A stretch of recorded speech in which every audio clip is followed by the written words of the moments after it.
I'm J.G. Michael, and this is Parallax Views.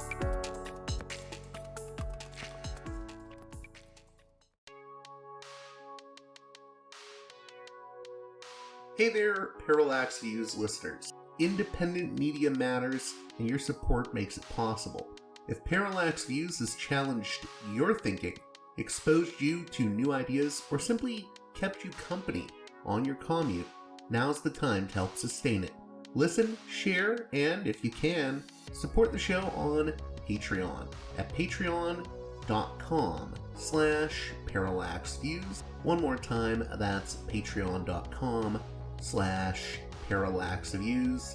If you want, you can also make a one-time donation by contacting me at parallaxviewspod@protonmail.com.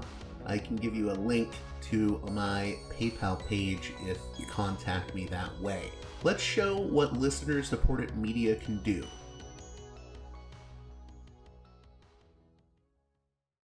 Hey there, Parallax Views listeners. On this edition of the program, we're going to be joined by investigative journalist Jack Poulson, who recently uncovered a connection between former CIA official Michael and Casey Tyler and the Gaza Humanitarian Foundation through her consultancy with McNally Capital, which holds an economic interest in Safe Reach Solutions, a key contractor for GHF. Now, if you're unfamiliar with Michael and Casey Tyler, well, she's one of the bases for the character of Maya in Catherine Bigelow's Zero Dark 30, a movie about the killing of bin Laden. She's also been discussed on this show before in relation to 9/11 and the CIA's bin Laden unit and the controversies around the CIA's bin Laden unit. The Gaza Humanitarian Foundation likely needs no introduction. It's a militarized aid organization that has come under intense scrutiny recently with numerous reports of civilian deaths around its sites. So, with that in mind, get ready for a conversation about former CIA officials, private contractors, and the horrors we see unfolding in Gaza. It's a complicated story, but I think it's worth telling. So, with that being said, let's get right to it with Jack Poulson.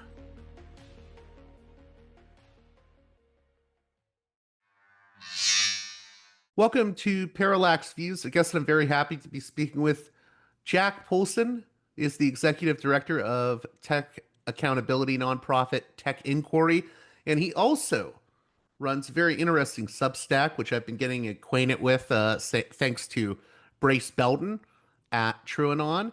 The Substack is All Source Intelligence, and we're going to be talking about an article he wrote entitled Maya from Zero Dark 30 consulted with investor behind Militarized Gaza aid organization within days of retiring. Before we get to that, how are you doing, Jack? Doing great. Thanks for having me. So this article caught my eye because I'm very familiar with all the names brought up in this article, specifically Michael and Casey and Alfreda Bukowski, because I did a lot of coverage of the sort of Mike Scheuer CIA's bin Laden unit with John Duffy and his co-author on the book, The Watchdogs Don't or Didn't Bark.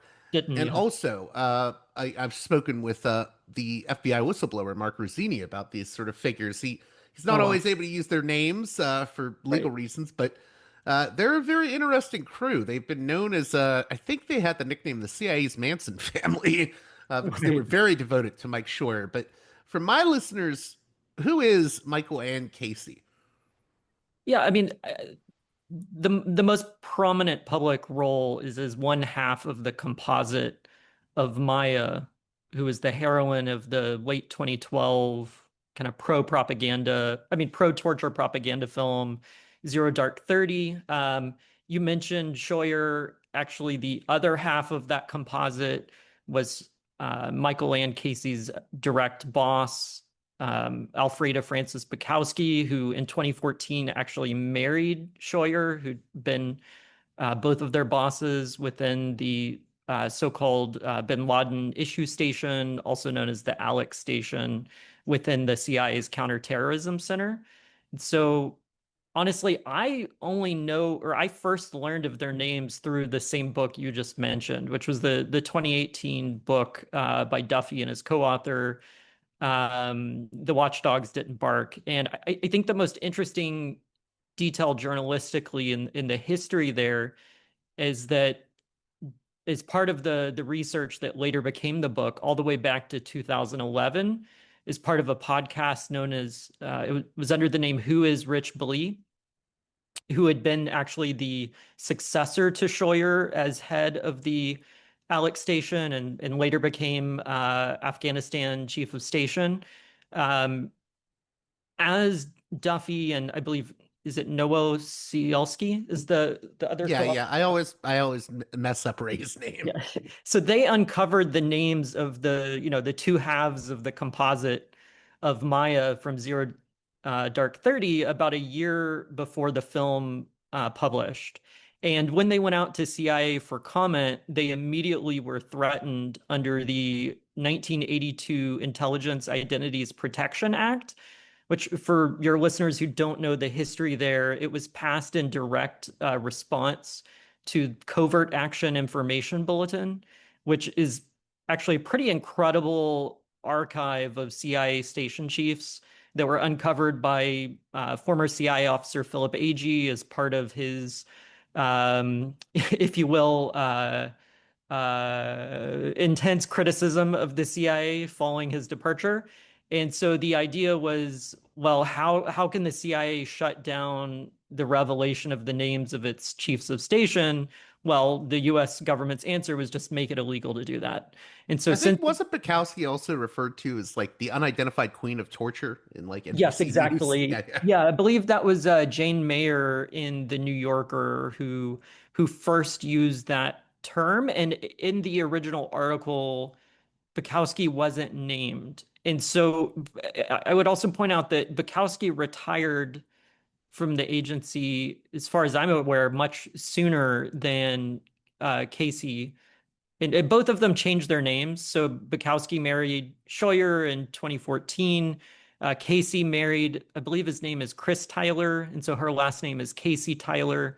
And I actually heard from one of the best journalists on this subject, Seth Hatena, who runs the Substack, The Iceman, who had some scoops actually on this crew, that he was threatened as recently as 2023 not to reveal Casey's name by the CIA. And I don't know if that came with a sort of legal threat, but she retired actually after he wrote that article, if I understand the history right. So Casey Tyler is, it's kind of interesting. I think despite the movie Zero Dark 30 having been produced with her again as like one half of the lead character, her name has largely been left out of the public record. And for folks that didn't follow kind of the, if you will, the high level changes to the CIA in the last decade or so, in 2015, one of the big changes was under Director John Brennan was a reorganization into so-called mission centers. And that was pushed back on a lot because it was seen as, to some degree, neutering the, human intelligence or spying side of the agency. And then under the Biden administration, there was a construction of two new mission centers, at least publicly. One of them was the China Mission Center, which is obviously focused on spying against China. The other was the so-called Transnational and Technology Mission Center, generally known as T2MC. And according to Casey Tyler's LinkedIn, and you can just go to this yourself and check, she claims that she was the head of, or in fact, quote, the chief of the Transnational and Technology Mission Center, I want to say June 2021 into mid 2023. It might say July 2023, I forget. But, a caveat there. And so what that would mean is that according to her LinkedIn, she was in fact in charge of technology espionage for the CIA under the Biden administration, despite her, very controversial role in the kind of early days of, in the year leading up to 9/11. And you Uh, can you briefly go over that real yeah, quick? Because I don't think we mentioned. I mean, the big thing with Michael and Casey and 9/11 was the reports that she had prevented the CIA from sharing a right. very critical cable that may have been able to prevent what happened that day. Yeah, exactly. And again, the authorities on this, I would say the book, The Watchdogs Didn't Bark, has a lot of this in intense detail. They uncovered her name, as well as, again, reporting from South Hatena. Um, but as I understand it, there was a January 2000 summit in Malaysia where two of the hijackers of American Airlines, I want to say it was flight, yeah, it was 77, which ended up slamming into the west wall of the Pentagon, or two, Saudis who were about 25 and 26 years old at the time, that their names were withheld from a cable that was supposed to be shared from the FBI's liaison that was in the bin Laden issue station along with Michael and Casey to share that with the rest of the FBI. And what has been reported is that Casey blocked through the name of the deputy head of that bin Laden issue station, Tom Wilshire, the distribution of that cable to the FBI. And so that just became a huge scandal. And again, her name was only she was publicly disclosed through pseudonyms for quite some time, and that was what led to the Intelligence Identities Protection Act threats against the Who is Richard Blee podcast hosts, was that they were actually going beyond the pseudonym of Michelle and, for example, naming her as Michael Ann Casey. I forget what the pseudonym. I think it might have been Francis. Was that the pseudonym that was used for Alfreda? I actually don't recall. It's been a number of years. Yeah, I mean, and I should caveat all this. Like, this wasn't really like that kind of time period has been under intense scrutiny by journalists, and that wasn't really. I mean, I kind of stumbled into this, right? Like, the story I was chasing was the Gaza Humanitarian Foundation and its role with McNally Capital, which is this very CIA connected Chicago private equity firm. That's where I wanted to go Yeah, next. I just wanted to give the background, I guess, for sure. my listeners. Yeah. Yeah, and I think I've given the kind of best citations for this a few times, but um, I mean, you could just go rewatch. I would say watch Zero Dark 30 and then maybe do a palate cleanser by reading The Watchdogs Didn't Bark, and you'll be in good shape. Um, So then let's talk about how does the Gaza Humanitarian Foundation come into all of this? You mentioned McNally Capital. Yeah, so the timeline here, as far as it's been reported, for example, by the New York Times, the Washington Post, is that in November 2024, a former special activities chief of the CIA, a guy named Philip Francis Riley, was working for one of McNally Capital's subsidiaries, known as Orbis Operations, which is kind of a private intelligence contractor, a lot of former CIA folks that kind of sell back the services into US government and private industry. And there was a pitch basically from some Israeli organizers, which was basically how do we circumvent the United Nations and get aid into Gaza? And so the question is like, how do you collaborate with Americans to do this? And so actually there's new reporting in the Washington Post just yesterday saying that the original point of contact was a guy named Michael Vickers, who, if anyone's seen the movie Charlie Wilson's War, he was the prodigy that was, playing chess and a weapons, expert, like in the park as a young kid. So actually, when he was very young, he helped lead the CIA's supply of Stinger missiles to the Mujahideen, to combat the Soviet invasion of Afghanistan. He had been a Green Beret actually before that, and he went on to become the Undersecretary of Defense for Intelligence, which, is the overseer within the Pentagon of the myriad intelligence agencies like the, National Reconnaissance Office that does spy satellites, the NSA, which obviously does wiretapping, et cetera. So very, very high level position.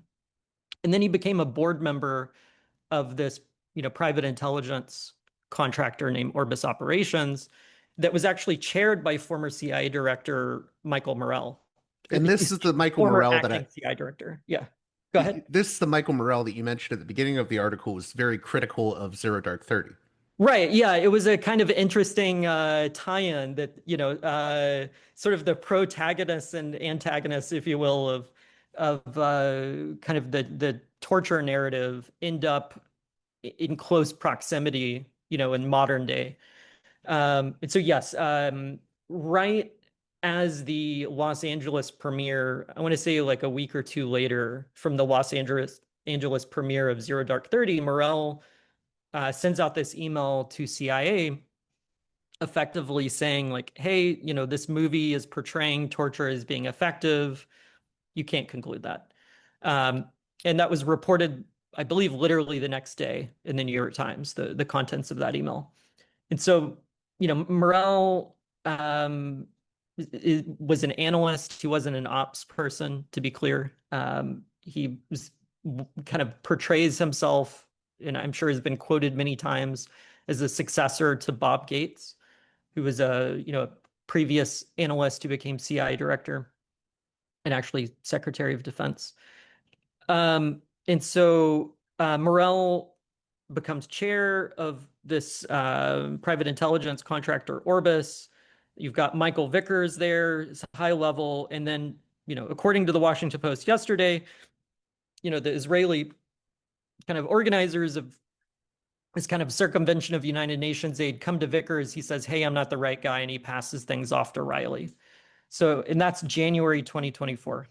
So then by the end of the year in November, Riley is forming both the Gaza Humanitarian Foundation legal entity, as well as Safe Reach Solutions, which is the private logistics and security contractor, which he now leads, which then subcontracts out. And I know this is very complicated, but if you don't get it right, then people can deny things. Then subcontracted out to a private military contractor based out of North Carolina, run by another Green Beret named Jameson Gavoni.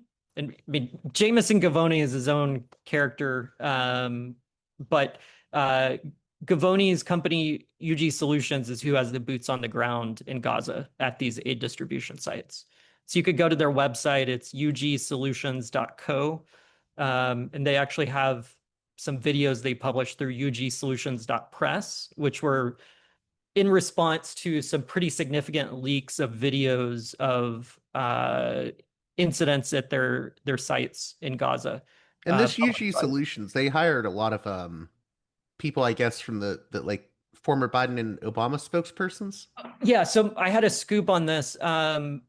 There's a public relations firm named Seven Letter, and the named spokesperson for UG Solutions is Andrew O'Brien, who was actually a special advisor to Secretary of State John Kerry. So they hired the firm, they didn't hire directly the people. I see. I was very careful, but other people may not always be. And Sabrina Singh, who was the, I believe, deputy Pentagon press secretary until January under the Biden administration, is the newest recruit into Seven Letter. Now, there's no proof that Sabrina Singh has directly collaborated on this particular effort, but Andrew O'Brien directly replied to my request for comment through UG Solutions. And in fact, if you go and you read the Associated Press story on UG Solutions, on the big leak of their kind of videos from a contractor, the spokesperson quoted there is actually Drew O'Brien, though there's no note that he's with Seven Letter. And so, there's a bit of a implied agreement sometimes between journalists to not mention PR agencies. And I find that a bit strange when they're kind of high-level former political officials running these firms, I think they absolutely should be named. And so anyway. So I want to get back to McNally Capital and Mhm. so how is Orbis operations and McNally Capital connected? And then maybe we can talk about Yeah. how Michael and Casey ends up, I guess, doing presentations for McNally. Yeah. So McNally Capital bought Orbis in 2021. And the year prior to that, Michael Morell, in a congressional testimony, noted that he was chair of Orbis. Now you can go to the webpage of Ward McNally, who is the namesake and financial backer of McNally Capital, and he notes that he's chair of Orbis.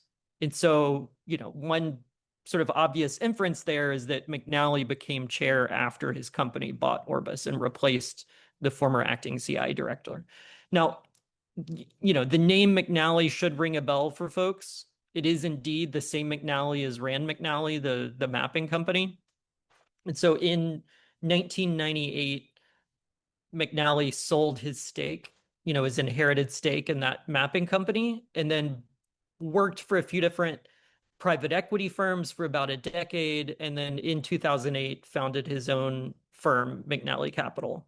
And McNally Capital has since then become actually pretty prominent in terms of the CIA connected private intelligence and analytics industry. And so Orbis Operation is just one of its acquisitions. Another is Fed Data.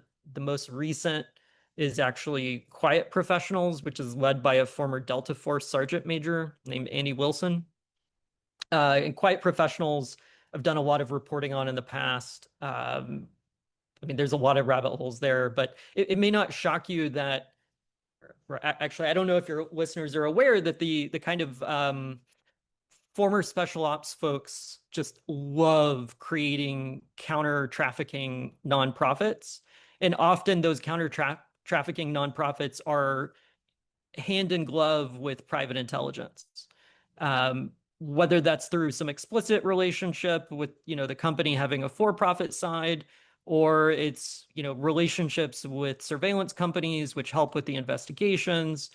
And so long story short, I found Quiet Professionals originally by digging into a actually different former Delta Force person named Jeff Teagues, who under an exorcist ministry had created a counter trafficking organization named Skull Games, which worked with cell phone location tracking firms, set up sock puppets and the like, as part of in their telling, ending human trafficking, but a critic would say they're surveilling sex workers. So this kind of gets into like the sort Yeah. of weird right-wing, almost QAnon type people. Yes, in fact, the exorcist person that I'm referring to, a guy named Victor Marx, who you can look up, it's really difficult to do him justice without sounding like I'm exaggerating. Yeah, I mean, to say he's QAnon adjacent would be an understatement. And he has done entire podcasts on what he refers to as spiritual warfare.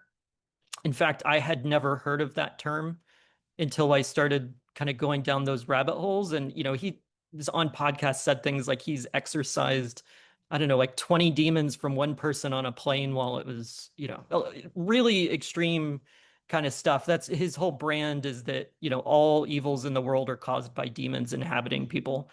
And so actually Skull Games, when it first started operating, was co-launched by this kind of private intelligence firm known as Echo Analytics, that was run by a former Defense Intelligence Agency officer.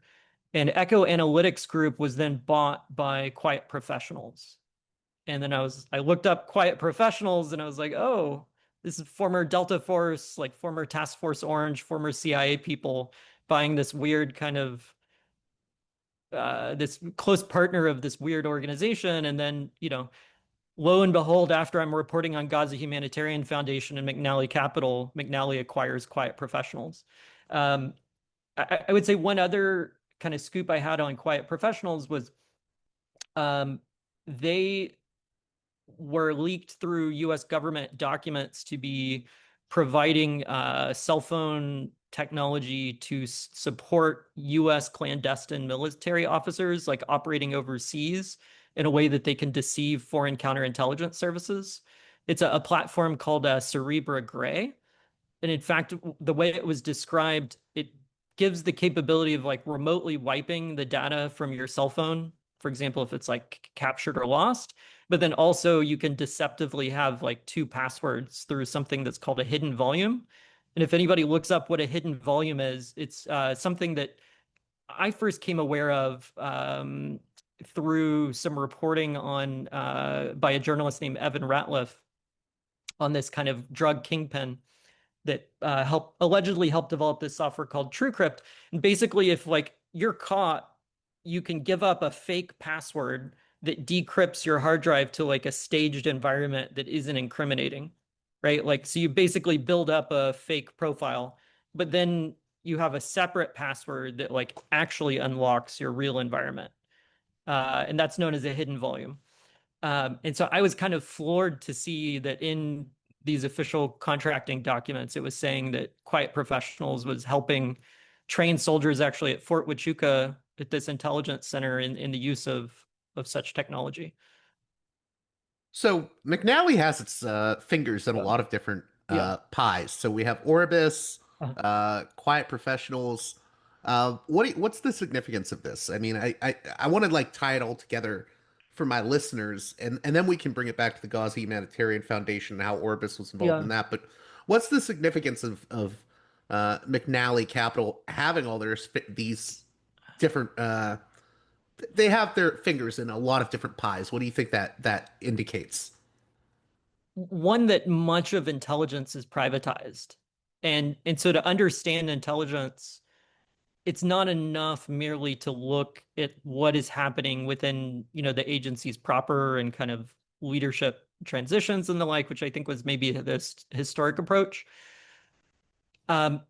This is a long-running phenomenon. There's a great book by journalist Eamon Javers on the degree to which former CIA were creating private intelligence firms in the kind of post-Cold War environment.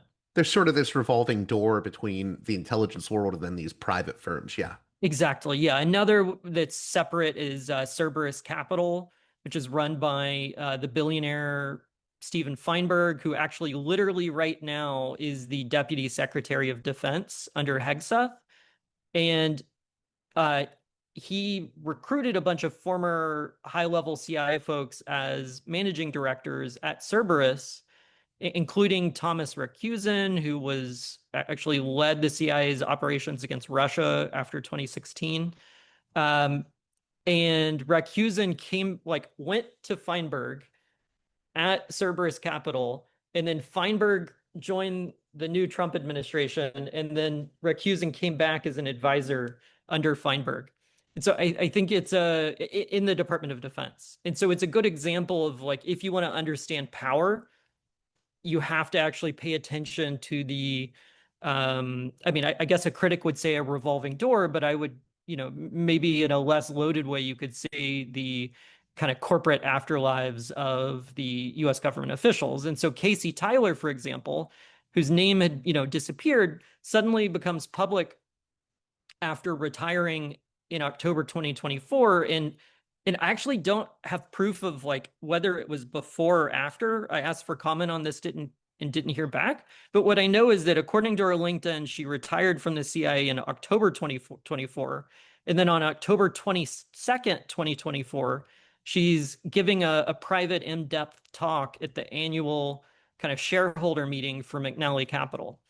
And actually the year before, Philip Riley had given a similar talk, and then he became the head of the Gaza Humanitarian Foundation's private security arm.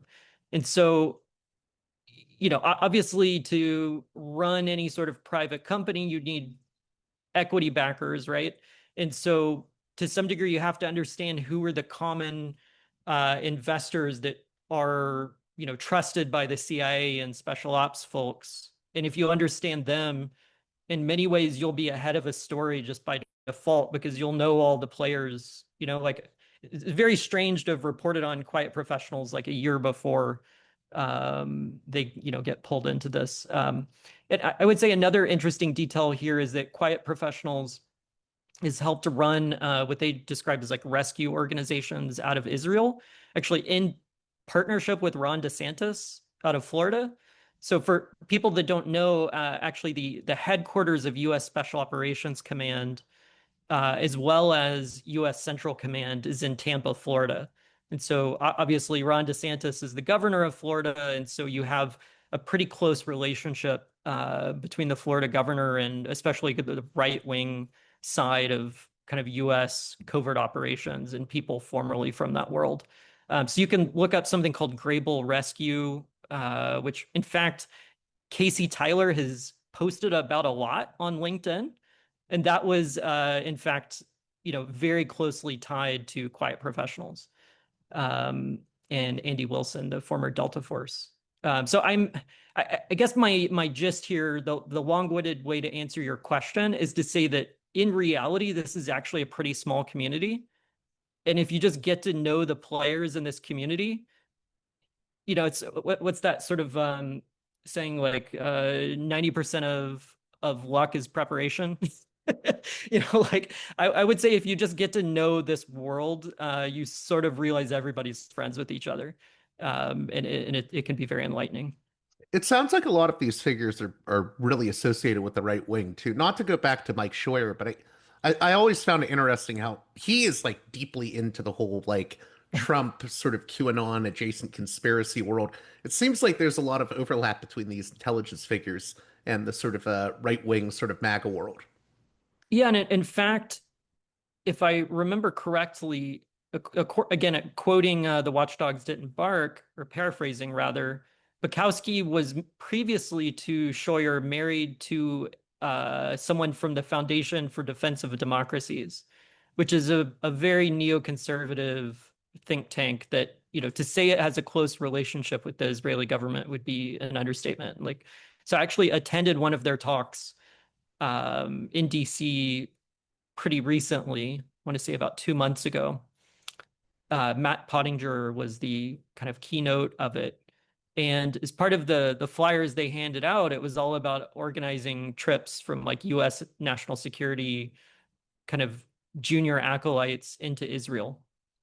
Like that was the kind of centerpiece. And so, yeah, I mean, obviously that's kind of interesting in itself that Scheuer became, you know, a critic of the U.S. relationship with Israel, whereas Bukowski's previous spouse had been, an FDD person, which, quite the opposite.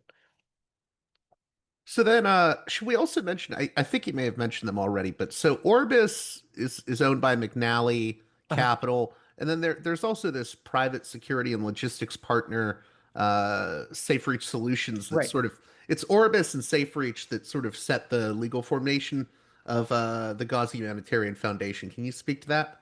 Yeah. So maybe some aside on this first. So the way I found Orbis in the first place was through the digging into the cell phone location tracking company Anomaly 6, which actually, to tie things even further together, is a close partner of Skull Games, that kind of counter trafficking evangelical organization. And if you look at the very most recent LinkedIn post of Casey Tyler, it's actually a picture of the president of Anomaly 6, a guy named Brendan Huff. So, like I said, small world. And so basically what I found was the leaked license agreements for a product Orbis runs called Orbis Discovery. They now brand this as open source intelligence, but it was basically all the data brokerage agreements they had. One of them was cell phone location tracking with Anomaly 6. Another one was with this firm called Intrepid, starting with an N, that's formed by former CIA kind of cover operations folks. And, it's a laundry list of different organizations. But all of those data brokerages were being combined into this product named Orbis Discovery. And so I reported on that, I want to say January 2024, which is actually when the Washington Post yesterday stated that Michael Victors made the introduction between Israeli kind of liaisons and Philip Riley. Later that year in November, through his work at Orbis, Riley creates Safe Reach Solutions and Gaza Humanitarian Foundation.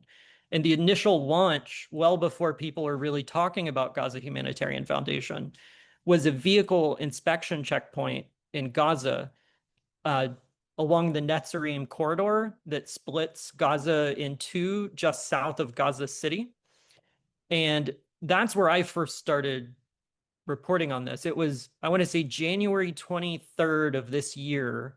The New York Times and Axios both named the two companies that were involved, Safe Reach Solutions as the prime contractor, if you will, and then this North Carolina-based firm, UG Solutions, as the subcontractor. And so what we know now is that, in fact, Gaza Humanitarian Foundation had already been formed a few months ago legally by Riley, the CEO of Safe Reach, but it wasn't until May of this year that this vehicle inspection checkpoint kind of morphed and expanded into aid distribution throughout 4 sites in Gaza. 2 of them in neighborhoods outside of Rafah in the very south, another outside of Khan Yunis, which is just a little bit north of Rafah. And then the 4th, which frankly doesn't operate very much, is very near, if not the exact location of the vehicle inspection checkpoint that was up by the Netzarim corridor. And so I know this is a very convoluted history, but unfortunately, that's just the reality of the complication. There's a lot of different moving pieces. A lot of the people involved are quite interesting. Jameson Gavoni, for example, actually formed UG Solutions as an outgrowth of his counter-trafficking nonprofit, which was named Sentinel Foundation. And in fact, if you look through the Q1 of this year situation report for Sentinel Foundation, they actually note that they were operating in Gaza in partnership with Safe Reach and UG Solutions, distributing water bottles. And so it's a lot of different players working very closely together. And maybe the colorful side of the history of Gavoni is that he actually also runs a number of let's call them colorful beverage companies. One of them being Alcohol Armor, which I think he described as a tactical strike on hangovers in one of his videos. And he also runs a company called Wook Water, which is supposed to be like trippy beverages for ravers in North Carolina. So it's, one former special operations person I've talked to has said, there's a lot of grifting, so to speak, in the former special ops nonprofit world. And so it can, that's actually part of the complexity is how do you tell what is, someone just making a buck and what is something operating in close partnership with a government agency. It's actually kind of difficult to parse. Yeah, there's a mix of people trying to make money and people that may have political agendas. Right. Right. Yeah. So before we close out, I mean, where do you want to go with? I have a lot of people ask me, what exactly is the Gaza Humanitarian Foundation? Or they haven't read all the details about why there's controversy. I mean, you basically have soldiers shooting at civilians, in at least reportedly, near these sites or at these sites. My read is that the key word here is civil affairs. And so for anyone who isn't familiar with that, it's not a colloquial term. It's actually has a very precise meaning. Broadly speaking, it's one of the closest partners of Green Berets or U.S. Army Special Forces when they operate abroad. And the point is by providing aid to individuals in a country, building wells, building schools, that kind of thing, often in close partnership with USAID, that's the best way to gather intelligence is basically to do favors for the local population. And it's also more broadly than the intelligence collection side, it's also very important to winning the political battle, right? Because ultimately, if you think of what is the goal of the US and Israel, it's to turn the citizens of Gaza against Hamas and in favor of the Israeli and US governments as their providers of safety and security, right? Like that's fundamentally the battle here. And to the degree to which the US and Israel can cut out the United Nations and they can become the provider of security, that is the what I would argue the primary goal. And so if you talk to USAID folks, again, the United States Agency for International Development, which the Trump administration largely kneecapped earlier this year, they would often have a tenuous relationship with civil affairs because it's really like what happens when you take aid providers and you give them guns, right? It's different goals for different purposes, often overlapping, sometimes, people moving back and forth, but like it's kind of a question of, is it mostly humanitarians with maybe a few people who are on the border, or is it mostly people with guns who are now calling themselves humanitarians? And obviously, the Gaza Humanitarian Foundation is the latter. It's fundamentally like former soldiers, former CIA folks. I mean, literally, they're, former Delta Force are being recruited to go be the boots on the ground, um, calling themselves humanitarians. And effectively, the goal is just to delegitimize Hamas. And you can read that from pretty much any public statement. In fact, the Gaza Humanitarian Foundation, on basically a daily basis, accuses the United Nations of being a collaborator of Hamas and says that they should be investigated internationally. Yeah, and So, I think the GHF has also said, oh, all these deaths that are happening. I mean, we know there's been a lot of deaths near these sites. They'll say, oh, this is all Hamas agitation and misinformation. And I think they're also implying they're like, well, the UN is part of all that, you know. yeah, in a recent interview, Johnny Moore, the evangelical that took over his chair, after things kicked off, he pushed back a bit on the Israeli military, and he argued that GHF is being criticized for things that the Israeli military has done, and he argued that there are actually some things that the IDF does that they disagree with. That was actually kind of out of style for him, to me, to actually have a bit Seems of a like it's an out position. of left field thing in a weird way for Yeah, I mean, I think there's an acknowledgement that just everyone knows how many deaths, or, just the mass murder taking place by the Israeli military against civilians on literally a daily basis. Um, and so to kind of just pin everything on Hamas, people just aren't buying that anymore. Like, I mean, obviously that was the kind of PR strategy for a long time, and I wonder the degree to which even the GHF is starting to understand that that isn't a tenable position, and that maybe to step back a bit and to say that, hey, you can't hold us accountable for the IDF, and we're just here to provide aid. Like they seem to at least be testing out that strategy a little bit. just two more things, or I know I've kept you a little bit longer, but you mentioned Michael and Casey Tyler Mhm. um, and the CIA's Transnational and Technology Mission Center, Uh-huh. T2MC. What I don't, I'm confused on the story about that because she seemed to say she was leading it, but I think it was another person that was published to have had the leadership role there. Why was that significant for you to include in the article? Well, because it's a very significant historic position, like an entire Washington Post article, New York Times article, et cetera, CIA press release was all about the construction of this center and the China Center in October 2021. And Casey Tyler, at least according to her LinkedIn, is saying that she was actually the chief of that, not only beginning at its public announcement, but actually dating back to June of that year, June 2021. Whereas Sheetal Patel, has been very public, I think gone to South by Southwest of all places and advertised her role as head of this center. And I believe she was also previously head of counterintelligence.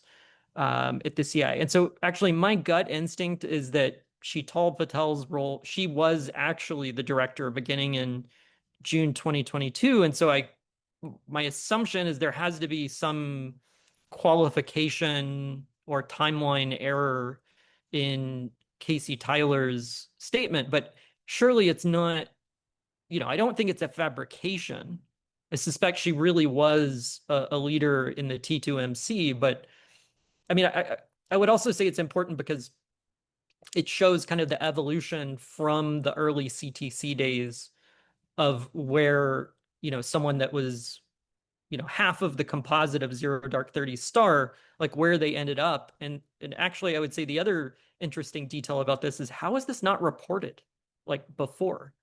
Why am I breaking this from LinkedIn? This doesn't even make like to me, it's a very important kind of piece of history as to where things evolved from uh the 2001 kind of cable suppression into the kind of shift from the global war on terror into great power competition. Before we close out, I hope my listeners haven't been too confused because there's so many players involved in Yeah. this story, and I wonder, do you think that's part of the issue with why I think sometimes people overlook the role of these private firms. I mean, I think most people would prefer to like think in terms of like a lot of people just want things to be more simple. And I think that you can't do that with this. And I feel like it's undercovered this topic of private firms and their involvement with the intel world and various controversies. Do you think that's sort of by design, or I guess what I'm asking is how important is it that people start looking at these firms more closely? Because it seems like you have to understand them in order to understand what's going on. Well, absolutely, it's critical. And I would say my kind of entree into this world was a book written by the journalist Tim Shorrock called Spies for Hire. Tim is a friend of the show, actually. Wonderful. Well, then, yeah. So he did a lot of great reporting on this privatization. And I would say that complexity of this sort is kind of journalistic kryptonite. And the reason is that, the first you try to write any of this stuff down and it's going to be confusing. But there's this saying, you should be as simple as possible and no simpler. And so I think the reality is that these relationships really are quite complex. And so the challenge is how do you present them in a digestible way? And oftentimes people will do this through kind of diagrams of related organizations, but that has its own pitfalls. Um, so yeah, I mean, I think one can, to the degree to which one can simplify it, I would say you just follow the money, though that in itself is its own rabbit hole because people hide the money. And for example, Safe Reach Solutions, and I was the one that broke the story on this, is actually registered through a so-called registered agent firm in Wyoming, which specializes exactly in hiding the details of who it is that they're serving, you know, who it is they're representing. And in fact, they represent like generational wealth and cryptocurrency. Um, Or, Go I don't ahead. want to sound conspiratorial, but is it almost by design that these companies are so hard to sort of get a grasp on? Because I mean, if you're engaged in sort of things that are controversial or could be seen as malfeasance, I mean, it seems like these private firms have a way of sort of protecting themselves because no one's going to go through all the rigmarole to understand their involvement. Um, I mean, I would say that's a very fair hypothesis. I wouldn't call it conspiratorial. I would say, obviously you don't want to conclude it without evidence, but I mean, and I think I said this last They do week. have a bit of a shield, is what I'm saying, in a weird way. Yeah, I mean, it's on like literally Two Ocean Trust, which is the name of this Wyoming registered agent firm. Its specialty is hiding the details of the corporations they represent. And in fact, Safe Reach Solution changed its address from Two Ocean Trust in Wyoming to a PO box in Virginia earlier this year. And when I dug through their creation in Virginia, it's actually the legal creation was by a former HR manager at Orbis who now works at another company. And I got in contact with her and she said, "Oh, I have no relation to these companies. Don't name me, basically. And I'm just a friend doing this." And so even when there are corporate records and you track people down, they say, "Oh, I'm not even really related." And so, yeah, I mean, to say there's a bit of a wall here to anything besides what is purposefully publicly disclosed, I think is fair. Well, I think we have to close on that, but how can my listeners keep up with your work? So I run a Substack called All Source Intelligence. It's jackpoulson.substack.com. I also run a nonprofit that does a lot of open source research. I don't even know to what degree I'd call it tech accountability anymore. I'd probably just call it kind of open source research now. And that's at techinquiry.org. And in fact, I would say at this point, it's got to be by far the biggest repository of CIA station chief tenures and like citations for it, as well as like corporate feeds on, what is every U.S. embassy buying? Like, what is the U.S. federal government buying? What are, European nations, Australia, Canada, et cetera. So I think it's a fairly unique place to dig for stories. Also, what if there was one thing you wanted my listeners to get out of this conversation? If you were to tie it all together, what's the takeaway you want my listeners to get in terms of the Gaza Humanitarian Foundation story and what people may be missing about it?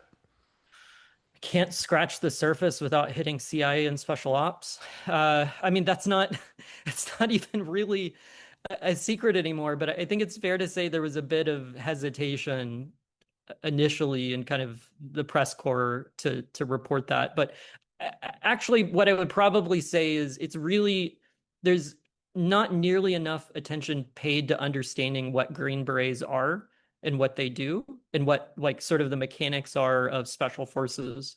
So actually an incredible podcast I'd recommend for this is the Team House, which is run by a former 5th Special Forces Group soldier, kind of turned journalist.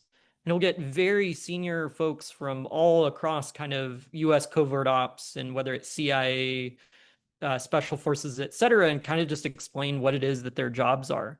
So to some degree, it's these people like promoting their history, but if you let somebody talk for 3 hours, you're going to learn a lot. And so I think I would recommend kind of understanding what special forces do as is probably the best background for what's going on right now. And thank you again, Jack Poulson, for coming on Parallax Views. Please check out his Substack, All Source Intelligence. Thank you so much. My pleasure. Take care, JG. This edition of Parallax Views is brought to you by the $10 and above tier supporters of Parallax Views on Patreon.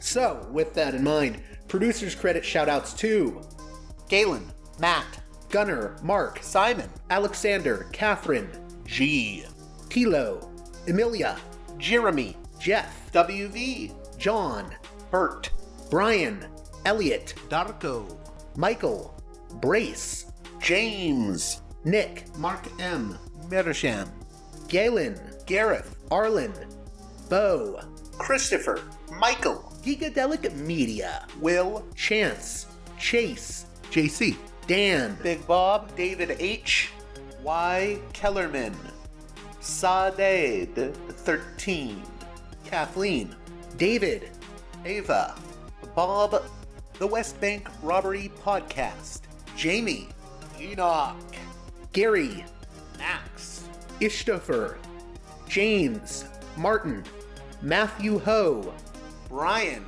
Nobody, Thomas, and Dano. Well, that does it for this edition of Parallax Views. As always, please consider supporting me on Patreon at patreon.com/parallaxviews. One more time, that's patreon.com/parallaxviews. And with that being said, until next time, you've been listening to Parallax Views. with Parallax Views. To Parallax Views with Parallax Views. The way out is not simply to say, don't do it, just to prohibit. If nothing else, if we don't do it, others will be doing it like crazy. So, we have to confront the problem. But no, basically, I know of the great anxieties, problems, new forms of control, but it's also new forms of freedom. This is why I always emphasize that internet and all this new digital stuff, it's a very ambiguous phenomenon, but it's the field of struggle. New forms of enslavement, but at the same time, new incredible forms of freedom. We have to accept the fight with no nostalgia for old, allegedly more authentic communities or whatever. I'm not afraid. I'm not afraid. I'm not afraid. I'm not afraid.